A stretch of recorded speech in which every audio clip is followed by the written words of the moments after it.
আজকে জুমার দিন আমারে 2 রাকাত জুমার নামাজ পড়ার সুযোগ দে। ও নবীর উম্মতেরা, নবীর আশিকেরা, হুসাইনের আশিকেরা গো, এই 2 রাকাত নামাজ জুমার নামাজ ছাইরো না, আমার নবীর শাফায়াত নসিব হবে না। রক্তে লাল হইয়া যদি হুসাইন 2 রাকাত জুমার নামাজ পড়তে পারে গো, আজকাল থেকে কথা দিতে হবে জীবনে কোনোদিন জুমার নামাজ ছাড়তে পারবা না।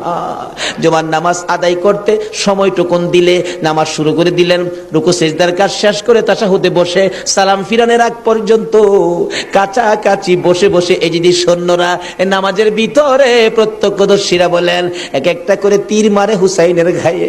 ডান দিক দিয়া যদি তীরটা মারতো, বাম দিক দিয়া বেরিয়ে যাইতো, সামনে দিয়া মারলে পিছন দিয়া বেরিয়ে যায়, এই কিসিমের তীর গো নামাজের ভিতরে বাহু তুরটা তীর লাগাইছে।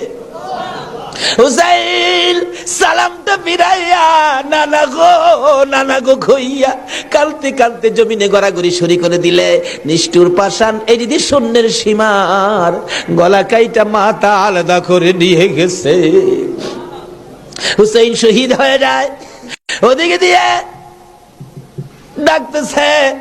মুহররমের 10 তারিখ সন্ধ্যা যখন হয়ে গেল, উম্মে সালমা বলেন আমি মাগরিবের পর থেকে শুনতেছি নবীর রওজার চারপাশে কে যেন হাউ মাউ করে কাঁদতেছে। মনে বড় অশান্তি, কিসের কান্দার আওয়াজ? দৌড়ায় যাইলাম, যাইয়া দেখি কোনো মানুষ দেখি না, কে যেন কান্দে। এসারে নামাজ পড়ে আমি উম্মে সালমা ঘুমের ঘরে ঘুমিয়ে গেলাম। এমন সময় দেখি আল্লাহর বন্ধু কাঁদতে কাঁদতে কোত্থেকে যেন আসতেছে। কাছাকাছি আসার পরে দেখি আবার রাসূলের গায়ে রক্ত মাখা মাটি দেখা যায়। উম্মে সালমা